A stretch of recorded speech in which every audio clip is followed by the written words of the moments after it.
Bienvenidos a 360 grados, una visión global de la noticia, un espacio para debatir sobre todo lo que sucede en Colombia y en el mundo.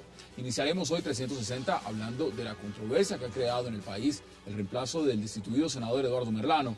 Y hablamos de Astrid Sánchez Montes de Oca, una mujer perteneciente al clan político del Chocó, que tiene dos hermanos en prisión, uno por parapolítica y otro por corrupción. La nueva senadora del partido de la U también enfrenta denuncias referente a fraude electoral ocurrido en el Chocó durante las elecciones al Congreso. ¿Qué significa la llegada de esta heredera del clan Sánchez al Congreso? Lo debatiremos aquí esta noche en 360. Y nuestro segundo tema de hoy será la reforma tributaria que pretende realizar en tiempo récord el presidente Juan Manuel Santos, prometiendo que no generará más impuestos y que incluso creará 1 millón más de empleos. El propio presidente Santos ha presentado en Televisión Nacional los beneficios que traería su reforma tributaria.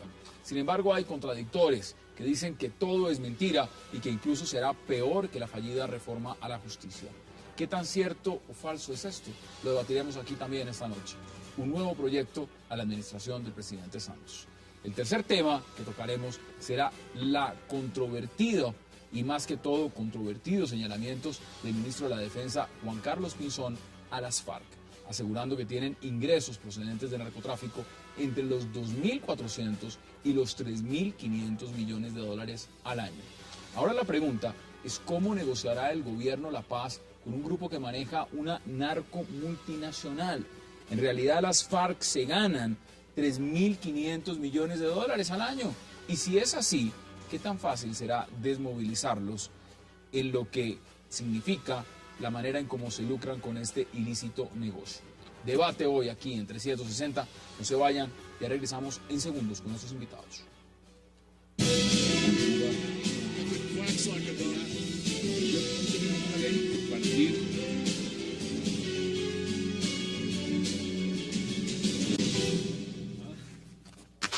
Bueno, y le doy la bienvenida de inmediato a nuestros panelistas para esta noche, nuestro primer bloque, donde vamos a debatir y analizar el caso de la senadora Astrid Sánchez Montes de Oca, a Alejandra Barrios y a Óscar Sevillano. Óscar, bienvenido. Gracias, Hassan, y un saludo para Alejandra. Alejandra, qué gusto como siempre. No, pues Hassan, muchísimas gracias por la invitación y qué delicia estar compartiendo mesa con Óscar. Miren, esto es un tema sencillamente que tiene muchísimas connotaciones. Cuénteme usted cómo le pareció la llegada de Astrid Sánchez Montes de Oca al Senado.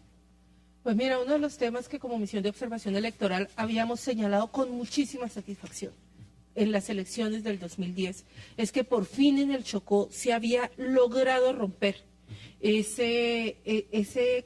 esa forma de administración que ese departamento viene teniendo a partir más o menos casi que después del Frente Nacional.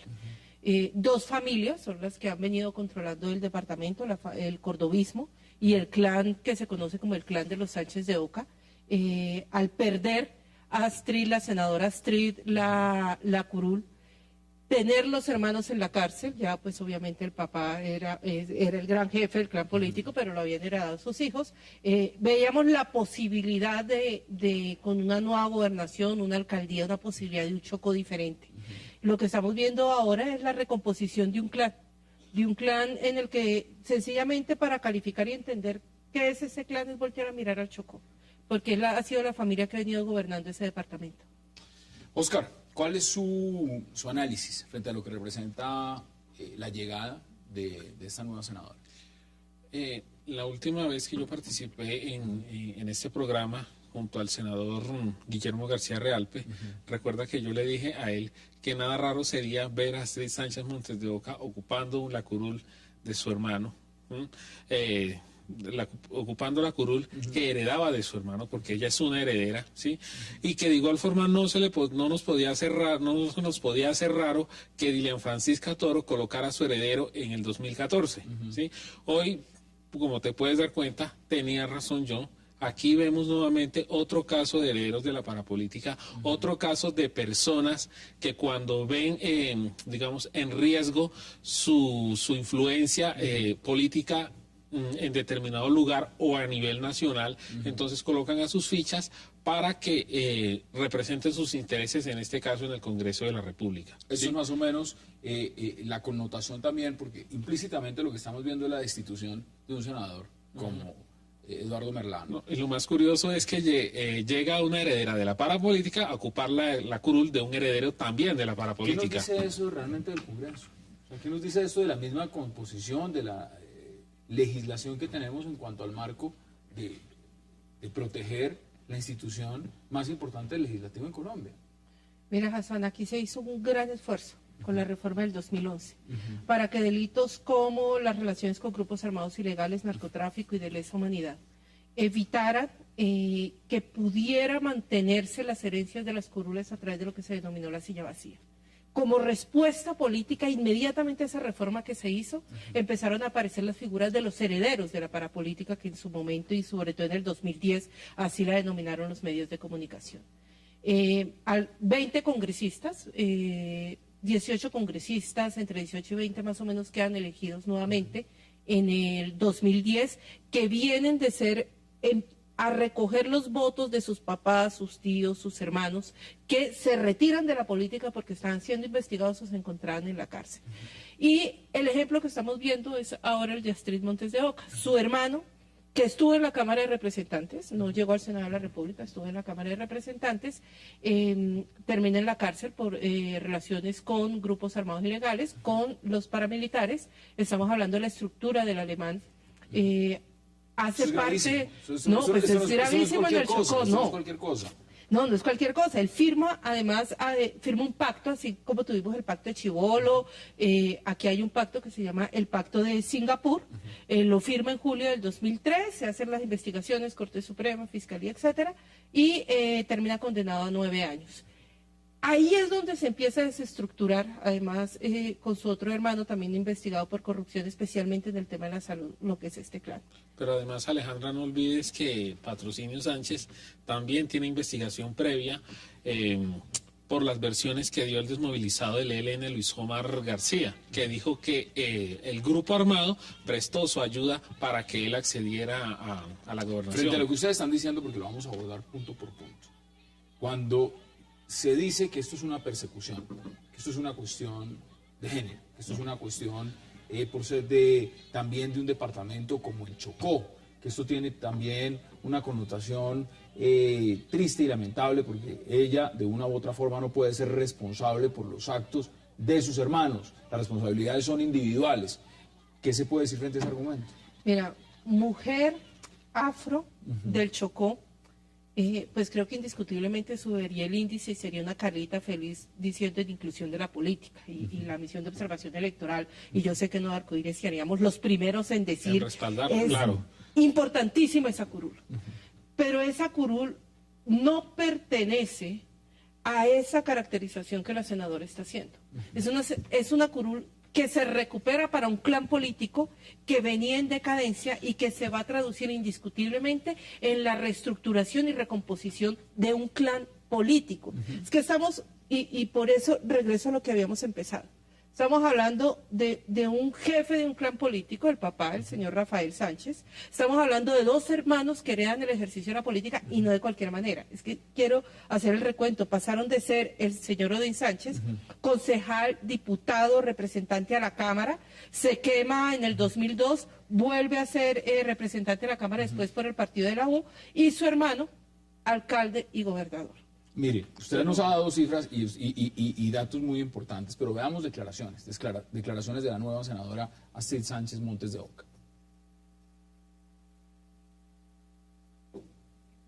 Más de la bancada afro que llega con responsabilidad a ayudar a jalonar los proyectos para la clase menos vulnerable, para las mujeres, para todas las regiones que lo necesitan. Muchas gracias. ¿Qué dice usted al respecto? Bueno, la verdad es que me causa curiosidad eso de la clase menos vulnerable, que llega a representar la clase menos vulnerable. O sea, ¿qué es la clase menos vulnerable? ¿Los más pudientes? ¿A eso lo llega a representar? Bueno, puede ser que se haya equivocado, ojalá sea así. El tema aquí, Hassan, y aquí coincido mucho con Alejandra. Yo, digamos, agregaría es la credibilidad que se le puede añadir a esa curul. O sea, ¿qué credibilidad puede tener una curul que representa, primero que todo, a un alcalde y gobernador que se lucró de las finanzas del departamento? ¿Cómo le fue a ese departamento en el tema de salud, por ejemplo, cuando estaban sus hermanos en los altos cargos en el No, legislativo? en el caso de la salud hubo un detrimento patrimonial. Recuerda que él firmó un convenio con una ARS por incumplimiento de la salud. No advirtió que esos pagos ya se habían hecho y la ARS demandó 2 veces al municipio. ¿Sí? Fue por eso que la fiscalía lo llamó a juicio. No, y en Hassan, esos momentos está y ahí capturado. hay algo complicadísimo. Hoy Chocó perdió completamente la competencia para los temas de salud y de educación. La última gestión que se hizo antes del nuevo gobernador electo es precisamente la del señor Patrocinio, la del hermano de la senadora. La última gestión. A partir de esa gestión, hoy Chocó se encuentra completamente intervenida en tema de educación y en tema de salud. Y eso está es decir, ligado... el gobierno nacional cogió esos temas porque se habían destrozado completamente dentro del departamento. ¿Cómo es posible entonces? ¿Cómo es posible que una persona que hereda esos bagajes, esa estructura, llegue de nuevo al Senado? Pero a ver, Hassan, aquí es donde yo vuelvo e insisto lo que mi debate con el senador García de Realpe. Acuérdate que yo le decía. Bueno, él fue el que además nada, le tocó hacer el juramento y lo demás. Exacto, que era lo que yo le decía. De nada vale que la justicia actúe, que los encarcele allá, ¿sí? Si la sociedad no castiga con ese voto. Yo recuerdo que en 2010, con el estudio que hizo Nuevo Arcoiris junto a la misión de observación electoral, yo fui el que hice el documento de los herederos de la parapolítica bajo la dirección de Claudia López. Esa fue una de las curules que de los primeros que ustedes empezaron a denunciar, ese fue uno de los puntos más importantes. Ese fue uno de los puntos más importantes, que la sociedad debía actuar. Y lo mismo dijo la MOE, la sociedad se necesita castigar a estas personas. Veámoslo. Y hoy vemos que ese mensaje pues no fue tan escuchado. Veámoslo en perspectiva. Mire, ya hay senadores dentro de la U cuestionando fraude electoral. No. Entonces, veámoslo también desde ese punto de vista. ¿Qué significa para el propio partido? Para los propios partidos políticos que llevan este proceso. Mira, apenas se puso sobre la mesa, que era la senadora, quien iba a ser el reemplazo de la senadora Astrid Montes de Oca, unas declaraciones del partido de la U diciendo que le preocupaba muchísimo. ¿Y cómo no le preocupó darle el aval? Exacto, Sí, nuestra respuesta por desde eso la les MOE era precisamente desde el momento del aval. Era donde el partido tenía que preocuparse. Aquí, lamentablemente, ¿qué es lo que han privilegiado los partidos políticos? Los votos para poder pasar el umbral. Claro, eso es lo que necesitan. Eso es lo aquí necesitan. Nos ponen 20.000 o aquí nos ponen 30.000, necesitamos llegar al umbral. A mí no me interesa quién le estoy dando el aval. De ahí para allá, le que quede. Sí. Mire, vamos a hacer una pausa muy breve y ya regresamos aquí en 360 grados para seguir debateando, analizando lo que significa ya la posición. Tenemos una nueva senadora en Colombia, se llama Astrid Sánchez Montes de Oca, y las implicaciones de lo que significa este clan político en el Chocó. No se vayan, ya regresamos.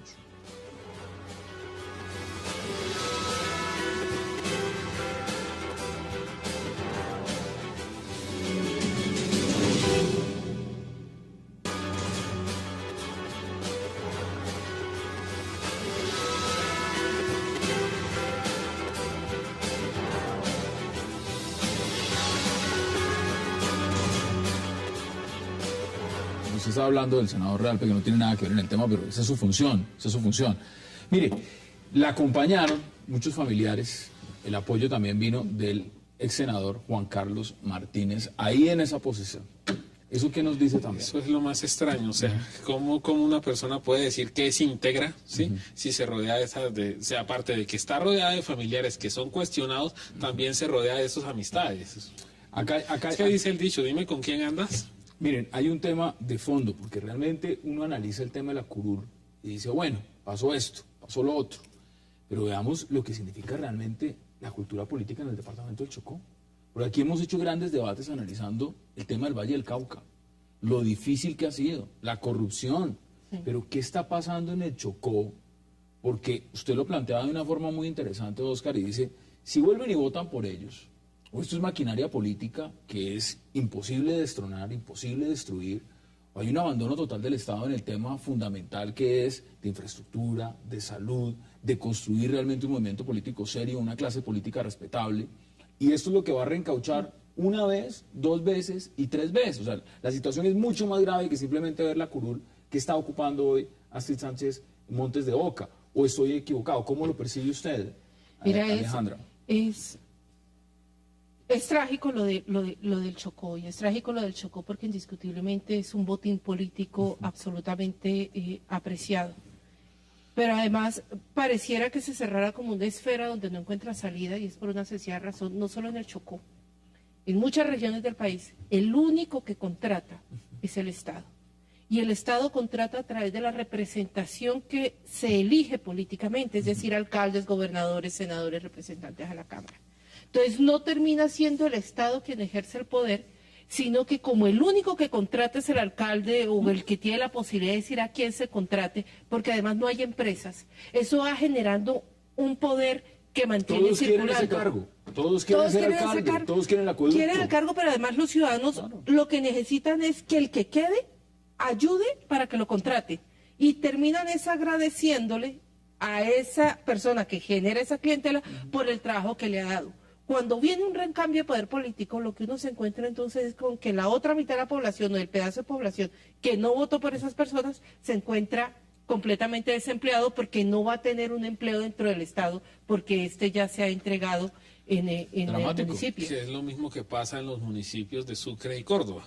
¿Sí? Es algo no, similar. Lo podemos trasladar a muchas regiones del país. Pero yo digamos que yo añadiría que ya esa mentalidad del chocuano ya como que comienza a cambiar, y eso lo dice por ejemplo la elección de Zulia Mena, ¿sí? En la alcaldía de Quibdó, y del actual gobernador también. De Luis Murillo. Exactamente, ¿sí? Que Zulia Mena en esos momentos se rodea de un equipo que saque al municipio del letargo en el que se encuentra, ¿sí?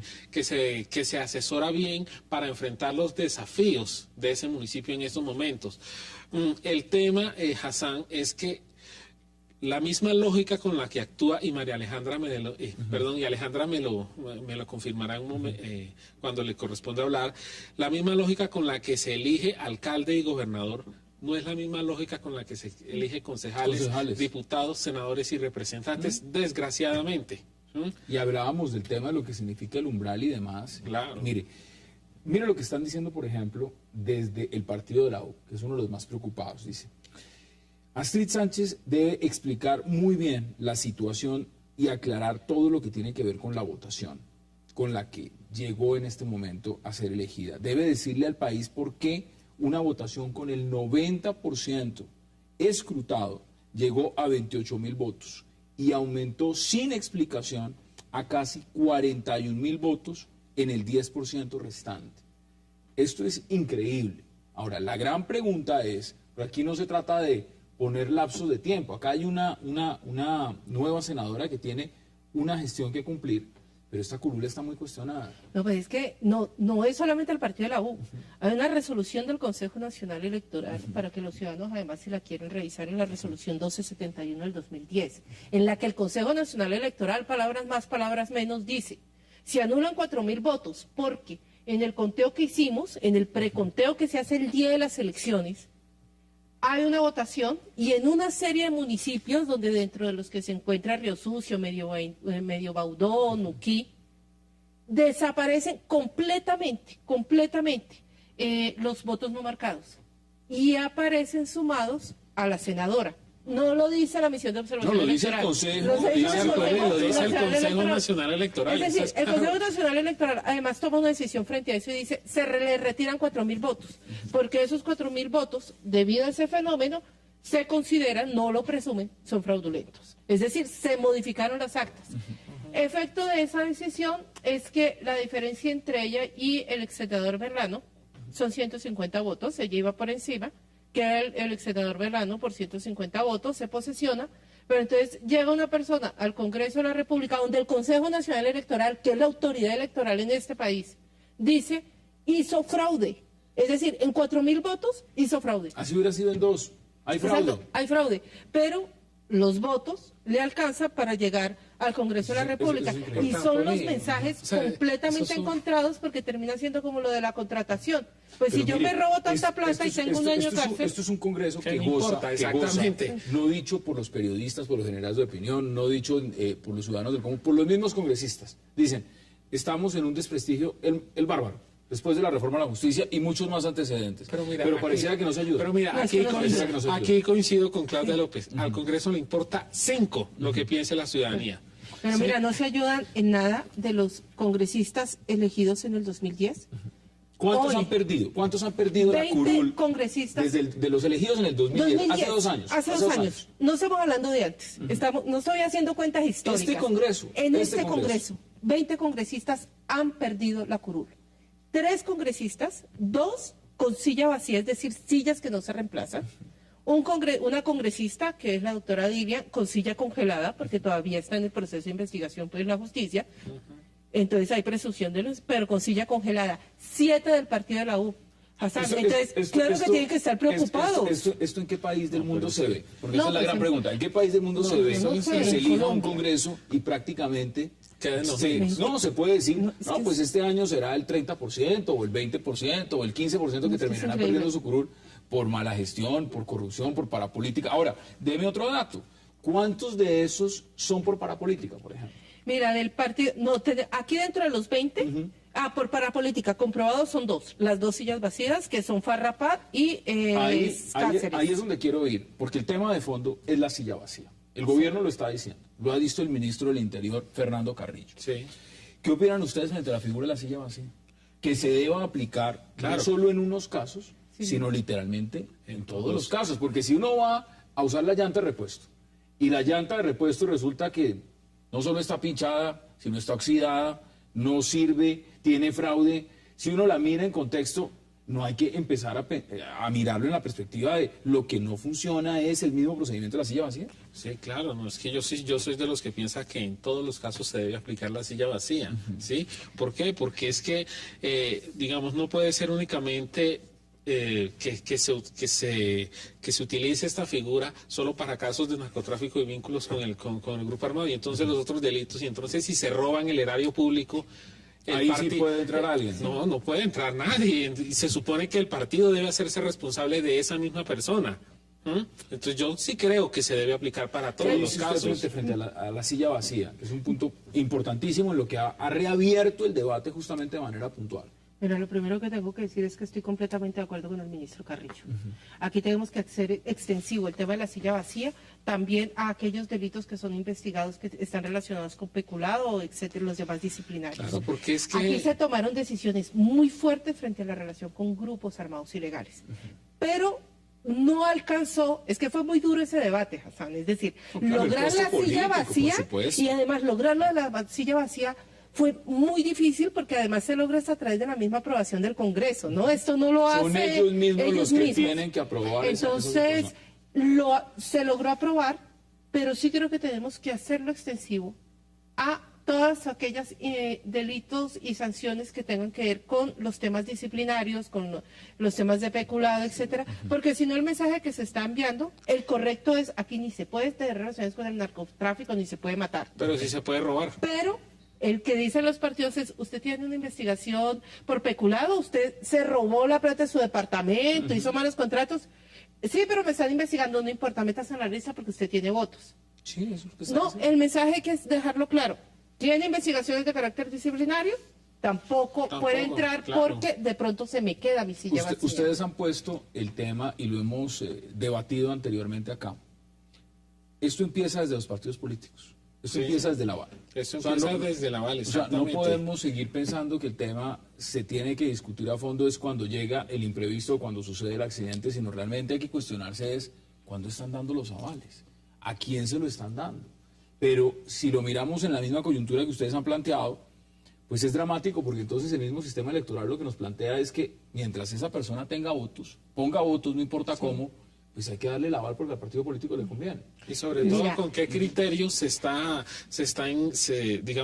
firmando esos avales? ¿Sí? Si es sencillamente porque le cae bien por el amiguito o porque, como tú dices, tiene votos, entonces nos puede representar determinado número de curules allá. Con esos votos metemos más senadores. Con esos votos Exactamente. metemos más representantes. Exactamente, eso no puede seguir así. ¿Sí? Debe haber un criterio de selección de avales. ¿Sí? No, Pero pues eso es es que un aquí está- criterio fuerte, Conclusiones no débil. en 30 segundos cada uno. No tenemos que avanzar a la extensión del tema de la silla vacía a los otros delitos. Hay que dejarle unos mensajes muy claros a las organizaciones políticas. Yo sí creo que también que los partidos políticos y los presidentes de los partidos políticos tienen que entrar a responder cuando sus senadores y representantes a la Cámara son llevados a la cárcel. Porque se quedan callados, el partido nunca saca un comunicado, tampoco dice nada, y aquí tienen que empezar los partidos políticos Sería a dar interesante empezar a informes. mirarlo ya mismo, cuáles son los presidentes de estos partidos que han dado los avales en esta medida. Claro, y decir ellos y nos sentamos en esta mesa. qué es lo que opinan de lo que ha venido pasando. Conclusiones en 30 segundos, Oscar. Pues yo vuelvo e insisto, Hassan. Si la sociedad no reacciona, vamos a tener a los mismos con las mismas allá, con distinta cara, pero con los Bueno, mismos pues intereses. usted hizo el pronóstico hace unos meses y se le cumplió. Y se lamentable. cumplió. Qué triste, Exactamente, qué triste que se haya cumplido, pero usted lo exactamente. dice. Y no se le agrada que en 2014 la persona que coloque Dylan Francisca gane nuevamente esa curul. ¿Por qué? Porque la misma sociedad los elige, ¿sí? Y en esta tarea no solamente nos corresponde a las ONGs como la MUEO, como Corporación Nueva Arcoíris, actuar. También los medios de comunicación hay cumplen hay entre elección y fraude. El debate Exacto. lo estamos Entre poniendo elección y y también fraude. el elector a la hora de elegir. Oscar Sevillano, gracias por aceptar la invitación. Gracias a Alejandra Barrios, gracias como siempre por aceptar la invitación. Hassan, muchísimas Vamos a hacer gracias. una pausa y al regreso entraremos a debatir y analizar con invitados de lujo también lo que significa la reforma, el proyecto de reforma tributaria en Colombia y el apoyo incondicional que le dio, por supuesto, el presidente Juan Manuel Santos el día de ayer en Televisión Nacional. No se vayan, ya regresamos con este tema.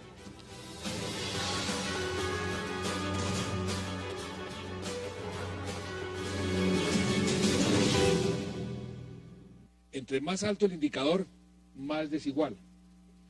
Aquí escogimos las economías más grandes, pero están todas. Nosotros, Colombia, estamos al lado de Haití, entre los países más desiguales de toda la región. Después de aplicar la reforma, esperamos que este lugar vergonzoso lo dejemos a un lado de por vida y pasemos a estar en el promedio de América Latina. Bueno, y llegó el turno de hablar de la reforma tributaria y para eso le doy la bienvenida a Eduardo Guacaneme, a José Roberto Acosta, a Camilo Herrera y a Mario Valencia. Señores, de verdad que qué gusto que hayan aceptado la invitación, un verdadero placer que estén acá. Gracias. Bueno, José Roberto, cuénteme usted, anoche vimos al presidente muy académico, con sus gráficos realmente de una manera inusual, explicando todo, diciendo lo importante de este proyecto de reforma. La pregunta es muy simple. ¿A usted le gusta este proyecto de reforma tributaria? Pues no me gusta en muchos aspectos, aunque el propósito es loable, que es el de mejorar, como dijo el presidente, la vergonzosa situación de inequidad en el país. Quitando a Haití y a Sierra Leona somos el más desigual del mundo, pero no me gusta no lo que está en la reforma, sino lo que le falta a la reforma, que pues lo discutiremos más adelante. Claro que sí. ¿Cuál es su posición, viéndolo en perspectiva y teniendo en cuenta, por supuesto, que esto es un tema que para el Congreso también es muy importante, Eduardo? Para mí, la reforma es buena y es de las mejores que han existido. Para mí por dos razones. La primera por el propósito que tiene, ¿sí? Y la segunda porque no ha sido una reforma clásica de crear impuestos. Yo creo que está tratando de colocar un poco la casa en orden y eso me gusta. ¿Le gusta? Me gusta. Bueno, Mario, Le falta, pero me gusta. ¿a usted también le gusta? Yo creo que el presidente Santos tiene razón cuando dice que vamos a salir de los listados de desigualdad en los que estamos hoy con el deshonroso lugar, medalla de bronce en desigualdad del mundo después de Haití y Angola. Es el indicador. Yo creo que vamos a salir de ese indicador. Yo creo que vamos a quedar fuera de concurso. O sea, en vamos ese a, indicador. O sea, yo vamos creo a que quedar profundizar la desigualdad, sí. ¿Y usted está de acuerdo? A mí la reforma me gusta, se me hace inteligente. Los tres ejes de espíritu de la reforma me gustan. Sobre todo lo que no se está discutiendo en medios me gusta mucho. Bueno, ahora vamos a entrar en materia. ¿Quiénes son los paganinis reales de esta reforma? ¿Quiénes son los que van a terminar pagando el costo de esta reforma, Mario? A mí me parece que la reforma, el gobierno se propuso una meta de que esa reforma debía resolver el problema de desigualdad y de inequidad que tiene la estructura tributaria de Colombia y la distribución de la riqueza. Y esta reforma está lejos, pero lejos de solucionar ese ¿Por qué problema. está lejos? ¿Por qué Es está una lejos? reforma que no toca un pelo, no le toca un pelo a las transnacionales que actúan en este país, que tienen exenciones multimillonarias. Según el Banco Mundial, esas exenciones suman 20 billones de pesos y no les toca un pelo.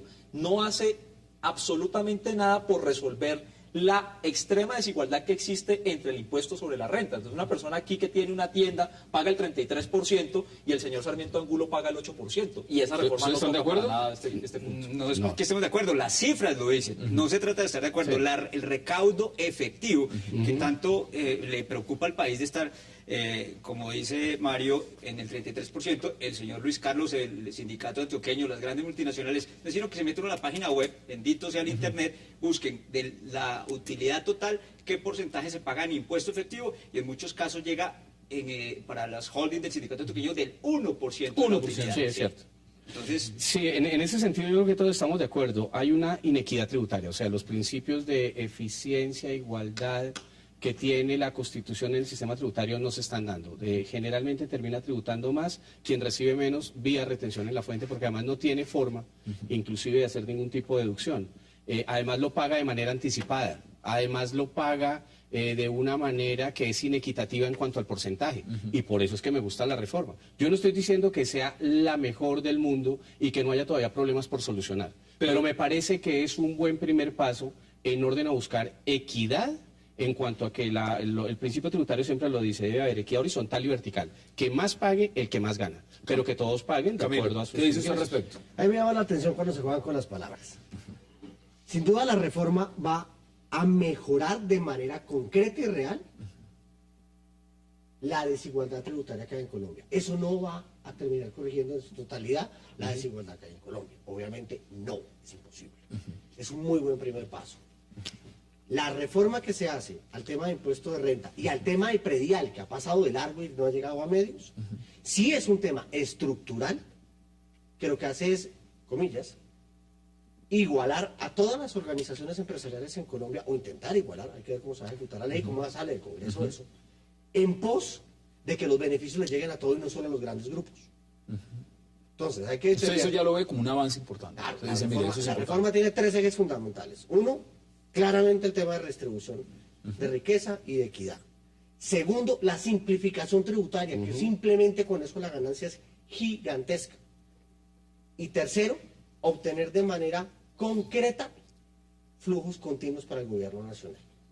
O sea, lo que hace la reforma es ordenar la casa. No lo veo muy de acuerdo, Mario. No, mire, no. Es que a mí me tienen que explicar cómo uno, disminuyéndole el 13.5% de los costos salariales a los empleadores, cómo disminuyéndoles el impuesto de renta del 33 al 25%, y cómo aumentándole los impuestos a los empleados, a los trabajadores, se va a corregir la desigualdad en el país. O sea, es una cosa que yo no he podido entender realmente. Yo no he podido entender cómo usted le baja los impuestos a los empresarios, a los grandes capitales, y le sube los impuestos a los trabajadores, y con eso no va a hacer resolver la desigualdad. complementando a Mario, yo la simplificación no la veo por ningún lado. La falacia de disminuir la dispersión de tarifas de IVA a solo 3 se complementa con la creación de otros impuestos al consumo. Si uno lee cuidadosamente la reforma, vienen otros impuestos como el IMAS, es decir, el impuesto simplificado, que de simplificado no va a tener nada para la clase media, para el que no ha declarado renta. Eso va a ser todo un galimatías, porque no tiene los asesores jurídicos que sí tienen las grandes empresas, y seguramente con la falacia de que les van a generar ciertas devoluciones, pues terminan incluidos desde el punto de vista de pagadores de impuestos, pero todavía en una sociedad y un Estado que no los incluye como Camilo, beneficiarios de derechos. Lo dejo contestar para que veamos también más declaraciones del presidente Juan Manuel Santos. ¿Qué dice usted frente a él? Dos temas. Uno, todo lo que fue el modelo de Laffer, todo el modelo de Reagan, Gran Bretaña, Francia de los 80, demostró que el tema funciona. No por reducción de impuestos desde el punto de vista de como a usted le cobro menos, eso va a ser más equitativo o no, sino lo que desemboca en la economía. Y en el tema de impuesto al consumo, que es quizás uno de los temas que menos ha hablado y de los más importantes de la reforma, lo que hace es reducir el fenómeno de evasión e ilusión del canal tradicional en Colombia, que es una cosa gigantesca y que convierte sin querer, porque no es el objeto de la norma, al tendero casi que una persona que es un evasor de impuestos, al tendero de barrio. al meter usted el impuesto al consumo por detrás, va a reducir una cantidad de inequidades, le está cargando a la industria lo que tiene que cargar, que no es descontable, y ahí le devuelve a la industria, que eso no le están diciendo, una carga de costos que es mucho más eficiente en la cadena de distribución, tanto del ingreso como de captura de ingresos para el Mire, gobierno nacional. veamos más declaraciones del presidente Juan Manuel Santos y le doy la palabra de inmediato a Eduardo Guacaneve. Con esta reforma buscamos que haya más equidad y que se puedan crear más empleos dignos y estables. ¿Por qué más equidad? Porque somos uno de los países más desiguales de todo el planeta. Pertenecemos a esa vergonzosa lista. Y nuestro sistema tributario, en lugar de contribuir a cerrar las brechas como debería ser, las perpetúa. Hoy en nuestro país, 21,5 millones de personas, el 99% de los colombianos que trabajan ganan menos de 5,150,000 pesos al mes. ¿Qué dice usted frente a las declaraciones? Pues mira, para mí hay dos temas que son claros. El primero, estoy de acuerdo con Mario en que hay una hipótesis. La hipótesis dice que en la medida en que se puedan bajar las tarifas, teóricamente ese dinero podría ir a generar empleo. Es una hipótesis. Nadie lo está garantizando. Yo también en alguna parte puedo pagar por ver dónde está ese millón de empleos dentro de un año. Y aun cuando sé que no le gusta la futurología a Hassam, desde ya le diría, dentro de un año, veamos de nuevo a ver dónde está el millón. Yo en esa parte puedo pagar por ver. Pero lo que dicen las hipótesis, y en eso se basa la economía, es que en la medida en que usted tenga menos costo para enganchar cada nuevo empleado, tendrá la posibilidad de emplear más. Eso es lo que dice la teoría, no lo digo yo. Tengo que hacer una pausa. Entonces, teóricamente, eso es lo que se pretende. Y yo creo que es mejor ver si esa hipótesis va a funcionar a no hacer nada. Entonces me parece que ese es un intento bueno. Puede ser error, puede ser acierto. Vamos a ver dentro de un año qué ha pasado. Yo no puedo asegurar que así sea. Bueno, ya le voy a dar la palabra también para que usted pueda interpelar si eso es lo que usted desea. Hagamos una pausa, la primera de este bloque, y ya regresamos para seguir debatiendo y analizando lo que significa este proyecto de reforma tributaria en Colombia, con el apoyo incondicional del presidente Juan Manuel Santos. No se vayan, ya regresamos.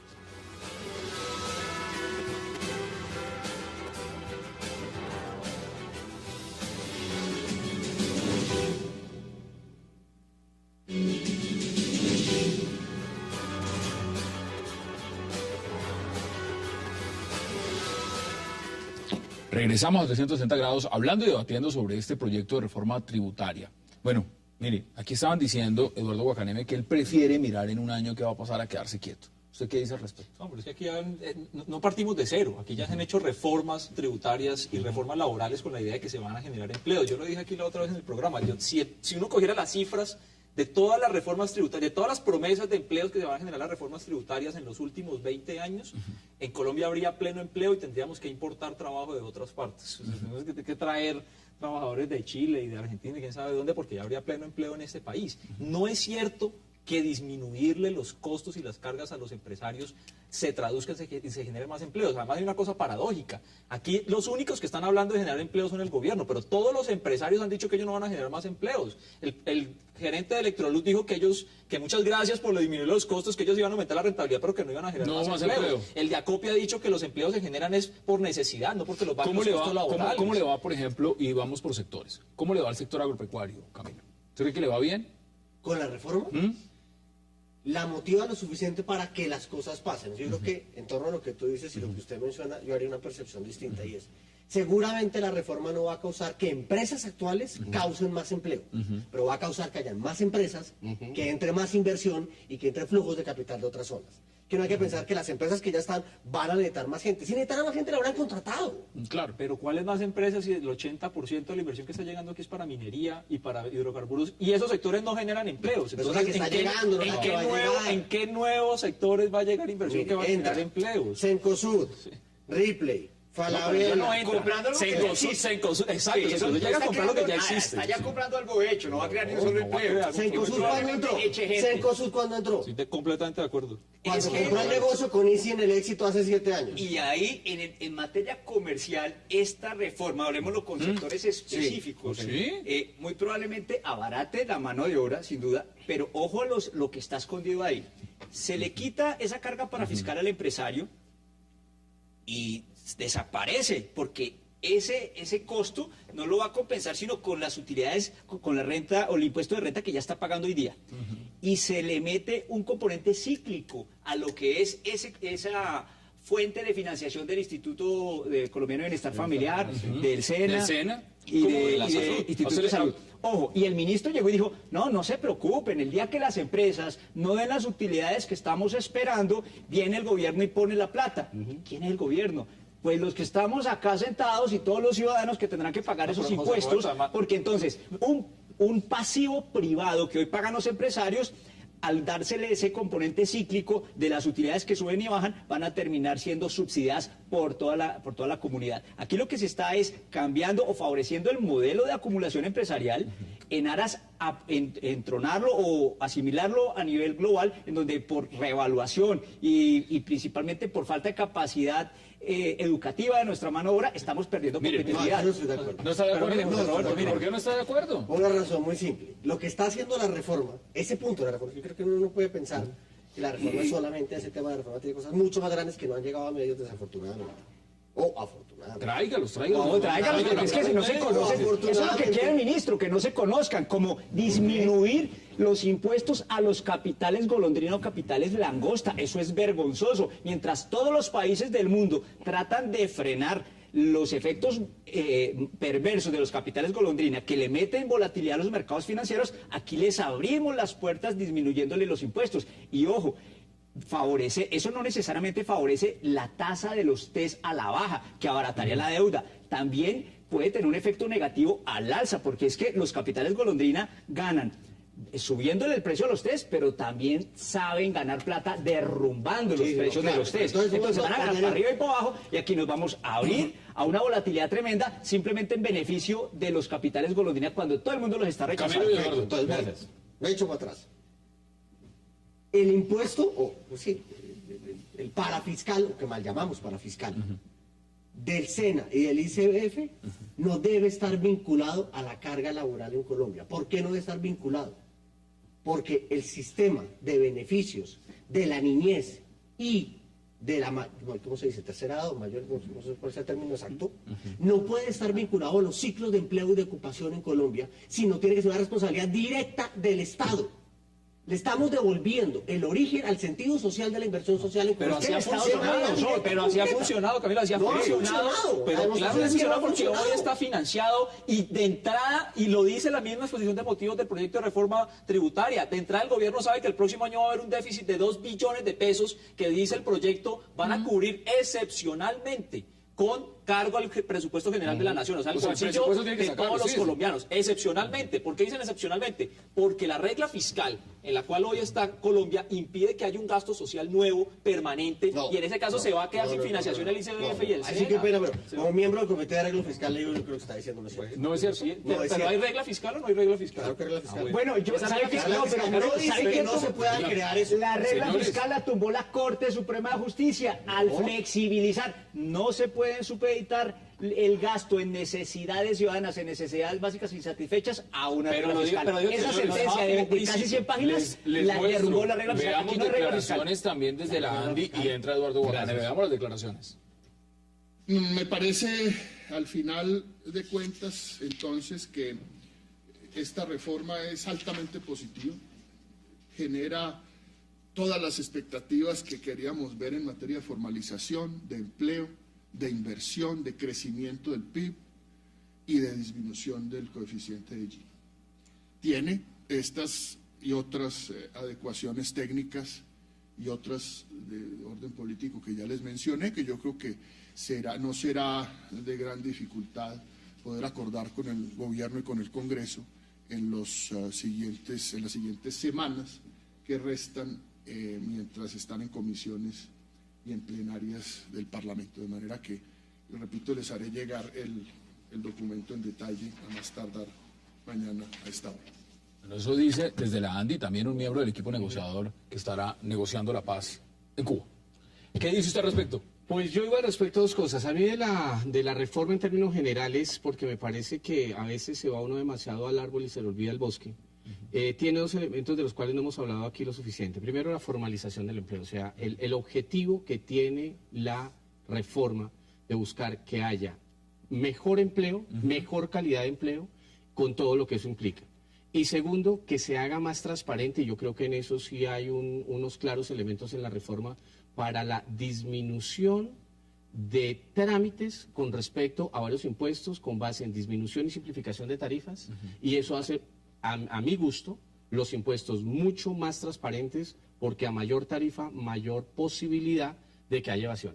Adicionalmente, desde la perspectiva de disminución de tarifas, es una regla sabida que en la medida en que las tarifas traten de disminuir, la evasión también tendrá a disminuir, porque la mayoría de las personas tiende a pagar los impuestos. Entonces, a mí me parece que esos principios que estamos retomando desde la perspectiva de la fiscalización, me parece que son buenos. Me parece que son cosas a veces demasiado obvias, a veces para la persona del común se le olvida que todos pagamos impuestos. Lo que pasa es que muy pocos presentan declaración. Pero impuestos, eso sí es importante. Todos los pagamos. Eso sí es importante. Todos los pagamos.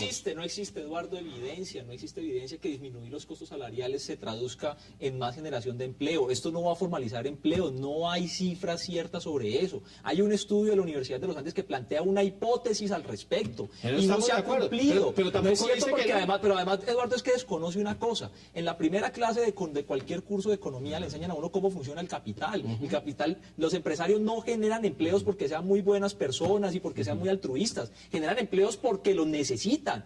No porque les pongan beneficios para generar empleo, eso no funciona. Pero además es que la evidencia lo que muestra en Colombia es que eso no ha funcionado. Todas las reformas laborales y tributarias que se han hecho en Colombia con ese propósito, lo que han producido es que Colombia hoy es el país con la tasa de desempleo más alta de América Latina. ¿Qué dice usted, Camilo? Porque mire, vamos a empezar también a mirarlo en perspectiva. Mire, el presidente Santos explicó punto por punto. Dice lo siguiente. Explica que la reforma contempla que las personas que devengan hasta 3.350.000 pesos no pagarían retenciones en la fuente como ocurre en la actualidad. Contrario a esto, quienes ganan entre 3.350.000 pesos y 5.150.000 comenzarán a pagar un mínimo que de todas formas es menos de lo que pagaban antes. ¿Es eso cierto?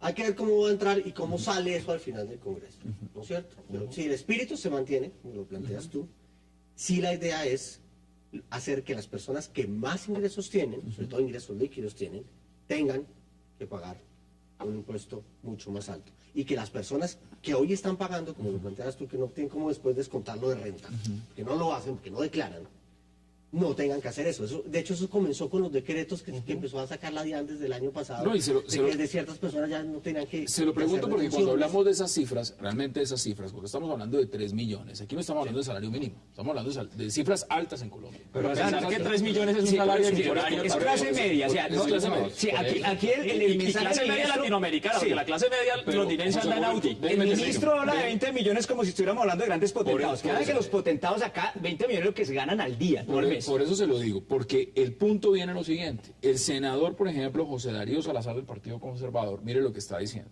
Dice, afirmó que esta reforma va a pauperizar a la clase media. Ataca a la clase media. Me resumió, no había escuchado al senador, estoy totalmente de acuerdo con eso. Cuando dijeron que iban a llorar los ricos, que fue el mensaje del presidente cuando estaban en elecciones, que los ricos iban a llorar y porque tiene frases de ese tipo, no, aquí los que van a llorar son los de la clase media. Parte además de una lógica perversa, que yo creo que es de lo más grave que tiene esa reforma, es que parte de la lógica que un empleado, por mucho que se gane, pero un empleado, digamos, un empleado de Claro que se gane 50 millones de pesos. Entonces dicen, no, es que ese empleado es un multimillonario que se gana 50 millones de pesos. Pero es que Claro es del hombre más rico del planeta, que tiene capitales por 74.000 millones de dólares y ganancias en Colombia por 3 billones de pesos, que no paga impuestos. Y a entonces quien se le va a garantizar, le cobran el impuesto al empleado y no le cobran el impuesto al magnate. ¿Es así? No puedo estar de acuerdo. Yo considero y reitero lo que decía, es que impuestos siempre hemos pagado. Cuando estamos hablando ahorita del tema de retención en la fuente, acordémonos que es simplemente la manera como se recauda el impuesto, pero el impuesto en el fondo que hay es el de renta. O sea, lo que yo puedo obtener de más año a año, cada periodo fiscal. Yo sí creo que el hecho que se disminuya es efectivo. O sea, la persona, efectivamente, gran parte de la clase media. Se alivia. Estamos hablando de la clase media colombiana, del que se gana 3 millones, 4 millones de pesos. Sin duda, queda beneficiado en el momento en que no se da esa retención, pero una cosa adicional, es un beneficio inmediato. Señores, porque adicionalmente el pago de la retención siempre es anticipado. Tengo que hacer una pausa y ya regresamos aquí con nuestros invitados para seguir debatiendo y analizando lo que significa este proyecto de reforma tributaria en Colombia. No se vayan.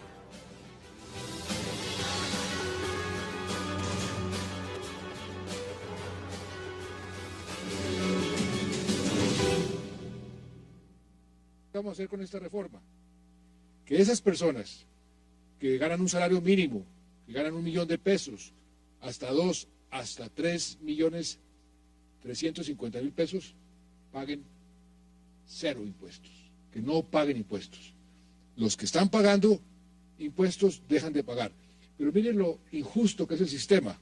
Los que ganan menos acaban pagando un porcentaje superior a los que ganan más. Por eso es regresivo nuestro sistema. Camilo, ahí estaba yo mirando claramente, igual que ustedes, con la varita al presidente, explicando muy claro, porque la verdad es que lo hizo muy claro, es un tema complicado. ¿Qué dice usted al respecto? Porque se han dicho muchas cosas en la mesa. Aquí hemos hablado del impuesto de renta. Digamos que hemos dejado pasar, aunque algo se ha mencionado, lo que es el IVA. Mire, En este momento, el IVA medio que paga un colombiano, promedio, que promedio no existe, es de 6,5%. La tasa media de pago de IVA en Colombia es de 6,5%. Con la reforma queda en 5,8%. Pasa de 7 tarifas a 3. Sí. Por la tarifa promedio, si yo hiciera una suma, ponderara cuánto fue el IVA y le dio, es el 6,5%. Pasa al 5,8%. Y en ingresos bajos, que es la población, sin duda, más afectada en Colombia por el tema tributario, pasa de 4,3 a 3,7%. Entonces eso conviene, baja.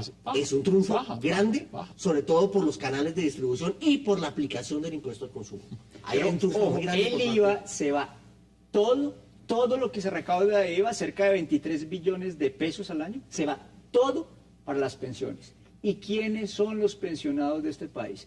Beneficiados por el sector público, la gran clientela de los políticos, y ahí apenas se insinúa el impuesto a las pensiones de un 5%, cuando esos gravámenes deberían ser un poco más progresivos. Entonces, bajamos el IVA a los pobres, pero realmente no estamos mejorando la equidad. Son 2 puntos de Gini que pretende esta reforma mejorar en la distribución. Eso no es nada. Aquí lo que nos están escondiendo son otros... Esa varita de la que habla Hassan, esa es la varita mágica, esa es la varita mágica, la de Santos. Varita crear empleos de un sombrero. Pero yo creo que es minimizar la reforma, colocarle el único objetivo de los 2 puntos de Gini o los 2.5 o 3. Yo creo que es un elemento importante que adicionalmente es vergonzoso, pero no es el único objetivo. Yo creo que se desdibuja totalmente la reforma si se le coloca ese como el objetivo principal. Pero el gobierno la desdibujó al tratar de hacer de todo. Dice que va a simplificar y no simplifica. Dice que va a bajar impuestos y no baja. Pero ¿cómo va a simplificar una reforma que le agrega 50 artículos al estatuto tributario? Eso no es simplificar. ¿Cómo va a simplificar? ¿Usted hace su declaración de renta? No. Yo tampoco, porque no entiendo, no me atrevo a hacerla. No, eso nadie entiende cómo hacerla. Maestría, especialización. Si ustedes que trabajan en el sector no son capaces de hacer la declaración de renta. Entonces, y con esta reforma, yo sigo dándole los honorarios a mi contadora porque no seré capaz de hacer esa declaración de renta. ¿Usted le cree a lo que ha planteado? Y hablemos no solamente por el presidente, hablemos de los ministros de Hacienda. ¿Están diciendo la verdad? No, los ministros de Hacienda son mentirosos en este país. Los señores Carrasquilla, acuérdense que trató de meternos el IVA a la canasta familiar diciendo que el IVA era progresivo y es lo más regresivo del mundo, especialmente porque los que más gastan de su ingreso en comida son los pobres.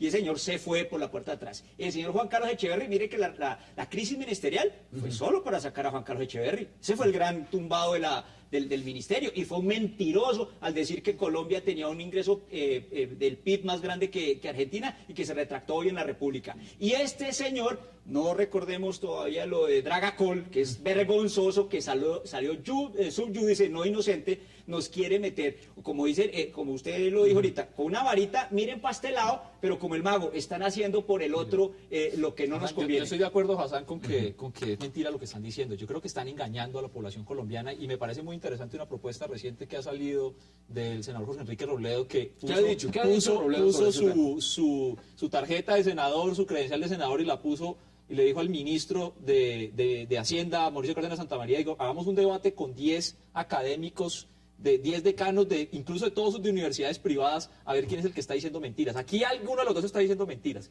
O está diciendo mentiras el gobierno que dice que esta reforma es para la igualdad, o estamos diciendo mentiras los que creemos que no es. ¿Y será que la aceptan? No ha habido respuesta. Ojalá haya una respuesta. El que no haya una respuesta sobre eso. Camilo. ¿Qué? ¿Qué dice usted? Porque mire, No, es que ya estamos mirando hasta las declaraciones de los se ministros. desdibuja el debate y no quiero dejar pasar una cosa muy importante que tú dijiste. Y es un tema escabroso y difícil y tocarlo siempre será un dolor de cabeza en Colombia. Y es mucho del presupuesto nacional por derechos justos y ganados se van en pensiones. Y eso causa una inequidad en Colombia que ninguna reforma tributaria puede arreglar. Lo de justos lo podemos... No, pues por ley. Pero, ¿a usted le parece Es un injusto derecho que se paguen adquirido. esos- Es un derecho esos adquirido. Es un más derecho no adquirido que aquí Exacto. no puedo entrar porque no, Derecho digamos, adquirido. La palabra justicia es muy grandota para aplicarle No, a es los justo, es pensionados justo, del porque la norma Congreso que y se a le da a la las persona. esposas y a las viudas de los congresistas vale, y son demás. casos puntuales, pero el grueso del tema pensional hay que verlo un poquito más amplio. Por ejemplo, a mí me llama la atención que en la reforma de las cargas parafiscales no se hayan tocado las cajas de compensación familiar. ¿A cuento de qué? ¿No será por tratar de pasar de agache a la burocracia sindical que hay en esas cajas? No, porque a hay los diferencia, dueños, no, ahí a es esas claro. élites No, que no, administran ahí esas sí es cajas. claro, ahí es completamente claro. Por favor, no explíqueme, debe yo no haberse tocado entendí. ninguna, ni la del Explíqueme, ICF ni la del SENA. Pero ¿por qué entonces dejaron? Si van a tocar Porque todas, el ICBF beneficia como objetivo a menores de edad y personas de tercera edad. El SENA ayuda a capacitar a la población colombiana, ¿sí? Pero las cajas de compensación benefician directamente a los empleados. Por eso no los puede sacar el Ese esquema es de un empleo debate salarial. que hay No los que puede hacer. tocar. Ese debate tarde o temprano tenemos Sí que está hacer. vinculado al Las mercado cajas laboral de manera compensación directa. familiar hoy están desdibujándose y son simplemente unos guetos propiedad de unos pocos. Eso no está beneficiando a la clase trabajadora y es un debate que tenemos que dar. Bueno, aquí está la mesa abierta y el tema ya lo planteamos. Queda abierto para ese debate, Eduardo. Yo veo que aquí se está queriendo que con esa varita mágica se tenga la reforma tributaria perfecta. Y eso no existe. Sí. Las reformas tributarias, por definición, a alguien van a beneficiar y a alguien van a perjudicar. No existe una reforma en la que todo el mundo pueda decir, Eso sí estoy de esta acuerdo. es la mejor que todos necesitamos, que todos queremos. Motivo por el cual, si eso lo tenemos claro, lo que yo veo aquí es dos posiciones claras. Quisieran que la reforma, una reforma que no es estructural además, porque es una reforma que claramente está buscando es mejorar el sistema actual, no cambiarlo, pues no va a solucionar todos los problemas de lo que estamos diciendo. Pero no por eso podemos decir que entonces es la peor reforma que se ha dado, que se está engañando, y me parece una irresponsabilidad para con los electores de un senador que él juegue una credencial que le dieron. Eso me parece un irrespeto para con sus electores. Vea Mire, usted, pero mire, no, vea es usted. que yo no puedo estar de acuerdo en una cosa, es que usted no puede plantear que una reforma es para resolver el problema de desigualdad y de distribución y hacer exactamente todo lo contrario. Usted no puede plantear que una reforma es para solucionar eso cuando va a coger a los empleados de los magnates a cobrarles más impuestos y a los magnates no los va a tocar en un solo pelo. Entonces usted insisto en una cosa, usted cómo puede decir que eso es progresivo, que eso Acá es hay un justo, tema. que eso es para resolver la equidad, si no toca un peso de los que hoy tienen exenciones por más de 20 Pero veamos, millones de ok. pesos al año. Lo invito a que hagamos 3 puntos específicos. El tema de retención en la fuente para salarios menores a 3,5 millones. ¿A usted no le parece que eso hace que el sistema tributario sea mucho más manejable? ¿Que las personas ya no tengan que hacerle retención en la fuente? ¿Usted sabe lo que eso implica? Hagamos el cálculo clásico de una empresa. En una empresa, ¿cuántas personas tienen, en últimas, al servicio del Estado? Porque la tienen es únicamente para esos efectos. Para practicar la retención, para llenar los formatos, para hacer la consignación, para hacer la transferencia. Pero, Eduardo, ¿usted le 1. parece? 2. Que se disminuya la cantidad de tarifas. ¿Cómo me puede decir que eso no hace que un sistema tributario sea más transparente? Pero agrega otras 3 de consumo, 3 Ya, categorías No, de consumo. pero por aparte. Claro, Bueno, claro, por otro lado. pero en la práctica sale el mismo bolsillo. Pero claro. no llegan al En la consumidor. práctica, pero ¿cómo que no? La del corrientazo, ¿cómo va a decir que no llega al consumidor final? No, ¿Cómo que la de los huevos no llega al consumidor? Le llega, el que paga ese impuesto es la industria, no el No, consumidor final. pero ¿y a quién se los traduce la industria si no es al Claro, consumidor? como un costo, Aquí pero Fenavi no ya como dijo un que impuesto. nos va a tocar traducírselos al consumidor. El consumidor tiene que aprenderse ese impuesto. Y sin duda hay cosas buenas para meter las malas, Bueno, porque pero eso sí no puede ser. usted al inicio decía que había cosas que le gustaban, pero no le he escuchado la primera. Dígame una de esas cosas. Esa, que le gustaba. aumentar el tema de el rango para aplicar la retención. Pero es que si uno empieza a decir las cosas buenas, termina siendo neutral. Y yo no soy neutral en la No, eso vida. está nada. eso está Yo no soy clarísimo, neutral eso para está nada. clarísimo. Entonces, desde el punto de vista pedagógico, debe ser radical por una reforma que primero ataca a la clase media y, ojo, está haciendo una declaración de impotencia ante los que tienen. Miren, disminuir el impuesto a las herencias del 33% al 15%. Al 10, o al al 10. 10. Es que en 10. la presentación de PowerPoint del ministro dice 15 No, al y 10, al y en la 10. propuesta dice 10. O sea, ni siquiera coordinaron la cosa. Pero bueno, Entonces uno no sabe ya ni qué creer. Supongamos que el 10 o el 15 igual la reduce a más de la mitad. Miren lo vergonzoso que son cifras que están en la ponencia. El recaudo efectivo el recaudo efectivo de este impuesto, que supuestamente es el 33%, no llega ni al 1%, no paga ni el 1%. Acordémonos del Grupo Bavaria, que no pagó nada en este país, que le dio todo, ¿no? Y el señor, Luis Carlos Sarmiento Jr., más o menos se ahorra aquí entre nos como 1.200 millones de dólares, así cortico. Corto.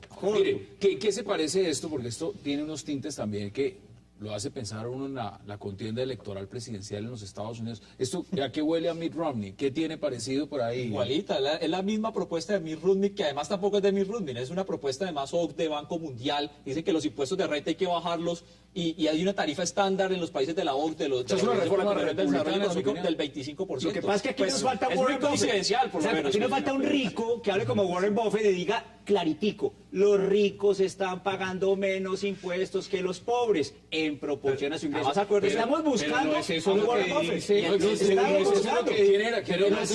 tal cual lo digo. El debate en Estados Unidos, acuérdese qué es el debate en Estados Unidos. Obama-Romney es Obama diciéndole todos los días a Romney: usted no paga impuestos, toda su plata está en paraísos fiscales. Y aquí, insisto, pues yo estoy de acuerdo con el titular del no hay quien hable aquí Semanario de eso. Liberación, que no lo voy a mencionar porque utiliza frases soeces, Semanario de Izquierda, hay que advertirlo, en donde le dijo al presidente, o al dueño de Louis Vuitton: lárgate de acá. Claro. Se fue a Bélgica, pero no para pagar los impuestos de Bélgica, no, ojo, sino para irse a Mónaco, donde los impuestos son del 5%, donde Juan Pablo Montoya tiene su patrimonio colombiano y de pronto también Shakira, porque todo el mundo aquí va de impuestos, desde los más famosos, pero no se dice con más nombre allá, José propio. Roberto, ¿usted sabe cuál es el segundo principal exportador del carbón de Colombia?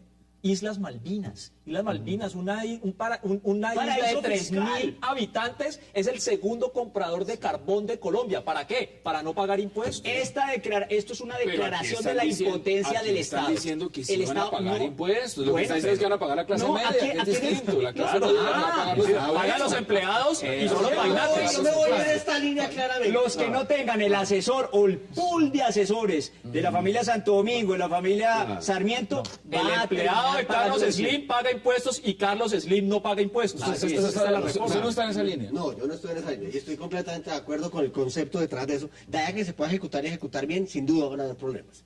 Y es, en la medida en que yo reduzca las tasas, desincentivo la ilusión y la evasión.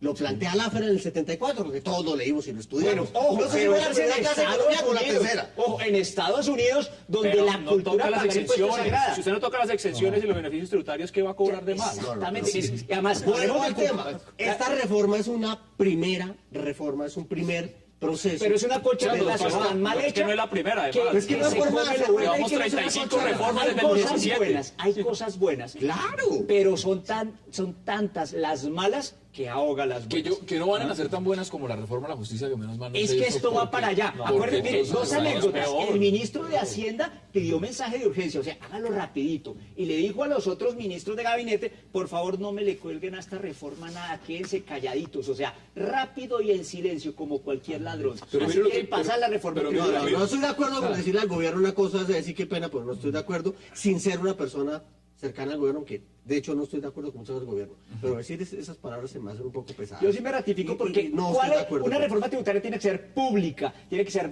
debatida, tiene que ser abierta, y realmente querer pasarla rápido y en silencio no dice No, pero no muy es de bien del ladrones. gobierno. Lo que sí es claro, y el mensaje que entendería yo a nivel técnico, quizás, no sé por qué, pues no entiendo su planteamiento, es: si yo logro que el debate se dé este año y que quede en Diario Oficial publicado este año, entran a regir los beneficios desde el 1 de enero del otro año. Esa es la lectura que usted le da. Y no le dan Si ni la no, reelección se a se va Santos. un año después. No, en plena reelección. Entonces, por eso tienen que pasarlo ahorita. Esa también es otra de las razones. Es posible.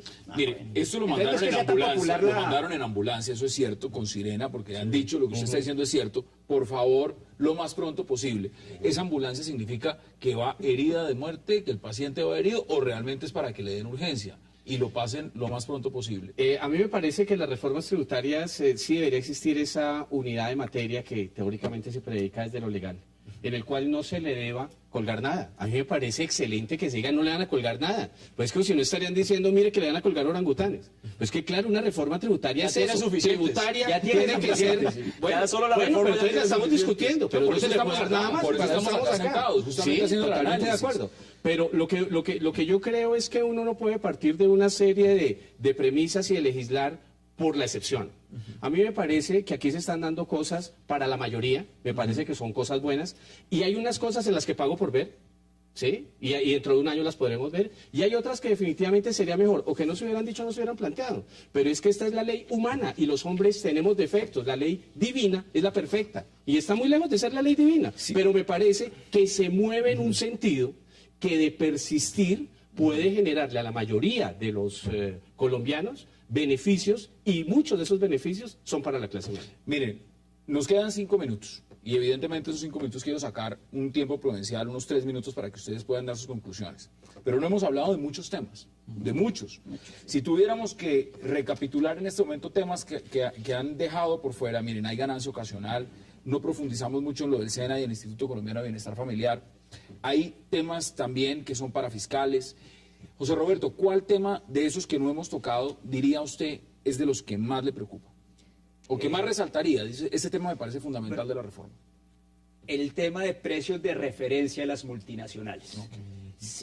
Lo dijo el ministro, es de palabras de él, no tenemos el personal y la calidad de factor humano en la DIAN para combatir la evasión y elusión de impuestos de las grandes multinacionales, que son las que hoy día están explotando. Ahí no tema veo... clave. Sí, ese es tema clave, y no se dice absolutamente nada. Se utilizan los artículos para hablar de ciertas definiciones en materia de precios de referencia, pero si no tenemos el factor humano para hacer aplicación de esas leyes, seguiremos siendo testigos de una gran elusión de las grandes empresas. ¿Quieren agregarle ustedes a ese tema o tienen ustedes también algún tema de esos que les parece sobre ese tema fundamental? que plantea José Roberto, yo también tengo una opinión. Yo creo que es muy grave que no se esté discutiendo en estos momentos en el país la idea de que las multinacionales mineras y el sector financiero deban pagar más impuestos.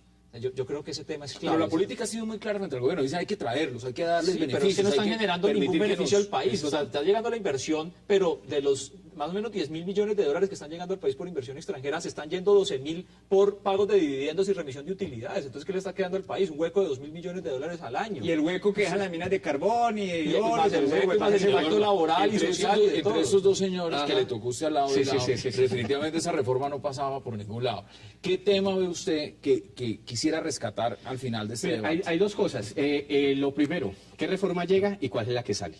Porque eso sí es otra cosa distinta. Sí, una cosa es lo que presenta en el proyecto. Yo defiendo la de hoy y meto las manos en los temas que me gustan por la de hoy. Pero sabemos que la reforma tributaria para su aprobación implica muchas transacciones.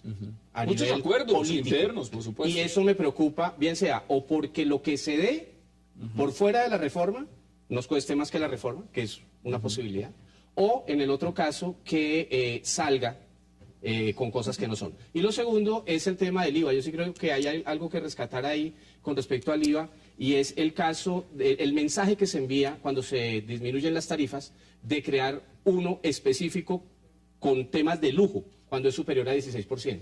A mí me parece que ese concepto hace que el impuesto lo tenga que pagar quien quiera consumir, que es la noción básica del IVA. Si usted tiene para comprarlo, tiene que tener dinero para pagar el impuesto. ¿Qué tema resaltaría usted, Camilo, que no hayamos puesto sobre la mesa y que le parezca importante no dejarlo pasar por alto? Los beneficios que va a obtener la clase media con la reforma. Sin duda, la clase media está en el foco de la reforma, pero de los 12 millones y medio de hogares que tiene Colombia, más o menos 6.350.000 hogares van a tener un aumento en su capacidad de compra entre el 8 y el 10%, tan pronto entre la reforma a funcionar. Y eso aumenta calidad de vida, eso aumenta las condiciones de los hogares y comienza a colaborar, no lo soluciona, el tema de distribución del ingreso en Colombia. Yo pienso que es un tema fundamental que sin duda puede mejorarse con otros aspectos que la reforma quizás es débil y le faltan, pero que en el plazo en que se presentó la reforma, pues no alcanzan a entrar en el juego político que se requiere para que eso pase. Los beneficios a la clase media son subirle los impuestos a la clase media. Además, ¿qué clase media en este ¿Qué país? impuestos le suben a la clase media? En este país es un millonario el que se gane más de 3.300.000 pesos. Yo sí me parece que es... ¿Cuáles impuestos le suben a la clase Pero media? el nuevo impuesto que se crea no es a 3.300.000 pesos en adelante. Señores, Es así. en 2 minutos, El es decir, imán. un promedio de 30 segundos cada uno. ¿Usted cree que esto pasa? ¿Esta reforma pasa, José Roberto? Pues como de nuestro Congreso podemos esperar cualquier Bueno, hoy desastre. en día existe ¿sí? Twitter, menos mal, y existen otras cosas como para... Ojalá haya movilización social contra esta reforma. El 31 sin ya, el 30 de duda, octubre hay sin una duda marcha. hay cosas buenas, pero son tantas las malas que toca eliminarlas. O sea, ¿usted prefiere no reforma, reforma? Como está así las cosas, no. Ok, yo no puedo estar de acuerdo. Yo sí creo que, como está el texto de hoy, reitero, sí me parece que tiene más cosas buenas de las cosas que se le han criticado. Y me parece que muchos de los argumentos es por la excepción, no por la regla. No, yo creo que toda la reforma, el espíritu de la reforma en su conjunto es regresivo, no soluciona el problema que el gobierno se plantea. Yo aspiro que esa reforma se hunda en el Congreso y estoy de acuerdo con José Roberto en que a esto hay que meterle gente en las calles también. Ya sabemos que el 30 de octubre el ICBF y el SENA va a salir a las calles a movilizarse y el 1 de noviembre las centrales sindicales. Yo espero que todo el resto de trabajadores se sumen a esas invitaciones que hacen las centrales Bueno, sindicales. ojalá no terminemos con el paro judicial, porque entonces ahí sí, mejor dicho... No, pero una movilización como siempre las hacen los trabajadores. Esta movilizaciones reforma no busca pacíficas y recursos para los jueces, democráticas. ¿no? Ni un solo peso. ¿Cuáles son sus conclusiones, Camilo? En 30 segundos. A mí me gusta la reforma, siento que podría ser mejor, pero la reforma como está me gusta. Me gusta que comienza a darle herramientas a lo que va a ser la DIAN del futuro, que comenzó a darse con el nombramiento del nuevo comité directivo de la DIAN desde el año pasado. Y hace que Colombia entre en debates profundos, como lo que usted plantea, el tema de quién debe pagar los impuestos. También hemos evadido muchos esos debates. Yo espero que el Congreso pase la reforma, pero no va a ser fácil. No va a ser fácil. Políticamente no va a ser. Bueno, y el tema también está abierto en el debate público. Camilo Herrera, gracias por aceptar la invitación. Mario Valencia, como siempre, gracias por aceptarla. Eduardo Guacaneme, gracias por aceptar la invitación. Y José Roberto Acosta, gracias por aceptar la invitación. Y a ustedes, gracias por acompañarnos. Tenemos una cita mañana, viernes, para seguir debatiendo agenda política de Colombia y posiblemente mañana, viernes, mucho de la agenda internacional. Aquí, en Cable Noticias, 360 grados a las 7:30 p.m. Es una próxima oportunidad.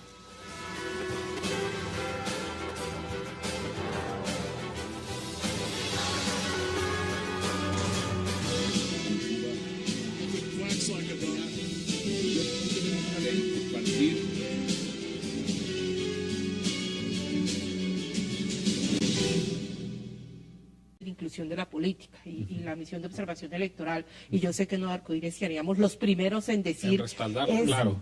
importantísima esa curul, pero esa curul no pertenece a esa caracterización que la senadora está haciendo. Es una curul que se recupera para un clan político que venía en decadencia y que se va a traducir indiscutiblemente en la reestructuración y recomposición de un clan político. Es que estamos, y por eso regreso a lo que habíamos empezado, estamos hablando de un jefe de un clan político, el papá, el señor Rafael Sánchez. Estamos hablando de dos hermanos que heredan el ejercicio de la política y no de cualquier manera. Es que quiero hacer el recuento. Pasaron de ser el señor Odín Sánchez, concejal, diputado, representante a la Cámara, se quema en el 2002, vuelve a ser representante de la Cámara después por el partido de la U, y su hermano, alcalde y gobernador.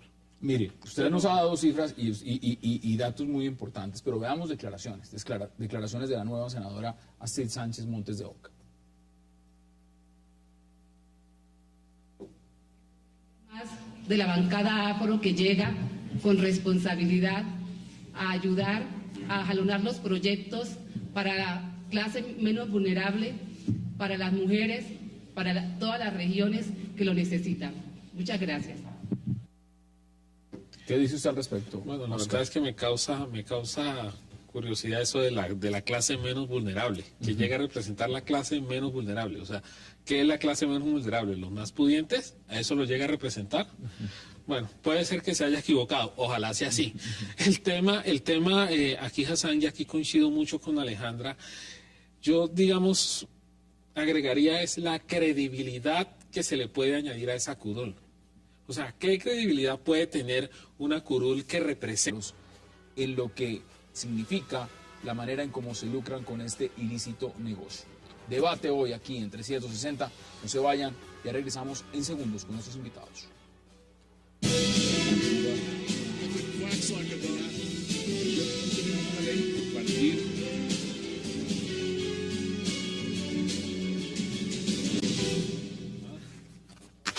Bueno, y le doy la bienvenida de inmediato a nuestros panelistas para esta noche, nuestro primer bloque, donde vamos a debatir y analizar el caso de la senadora Astrid Sánchez Montes de Oca, a Alejandra Barrios y a Óscar Sevillano. Óscar, bienvenido. Gracias, Hassan, y un saludo para Alejandra. Alejandra, qué gusto como siempre. No, pues Hassan, muchísimas gracias por la invitación y qué delicia estar compartiendo mesa con Óscar. Miren, esto es un tema sencillamente que tiene muchísimas connotaciones. Cuénteme usted cómo le pareció la llegada de Astrid Sánchez Montes de Oca al Senado.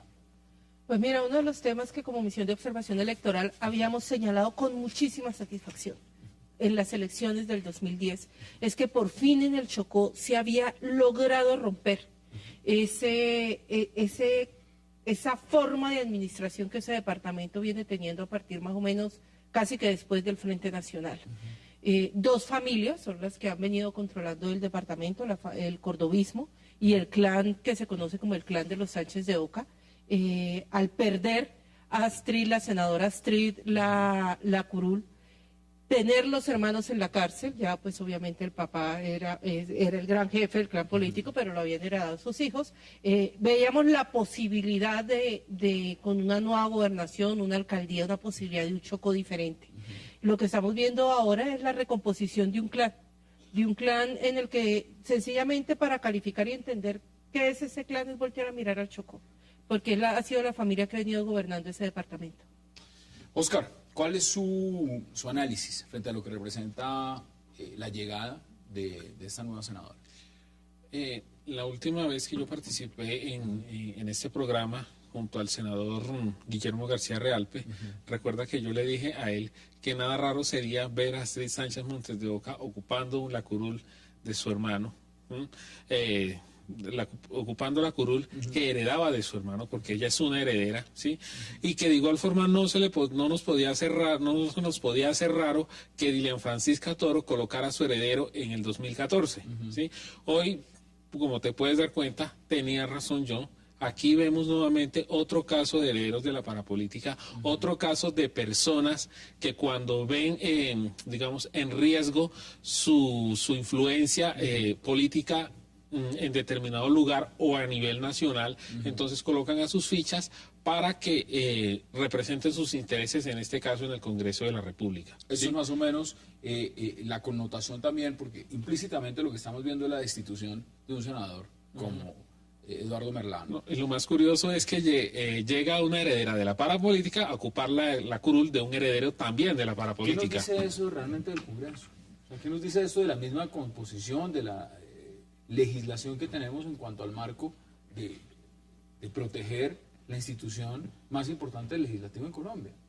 Mira, Hassan, aquí se hizo un gran esfuerzo con la reforma del 2011 para que delitos como las relaciones con grupos armados ilegales, narcotráfico y de lesa humanidad evitaran que pudiera mantenerse las herencias de las curules a través de lo que se denominó la silla vacía. Como respuesta política, inmediatamente a esa reforma que se hizo, empezaron a aparecer las figuras de los herederos de la parapolítica, que en su momento y sobre todo en el 2010 así la denominaron los medios de comunicación. Al 20...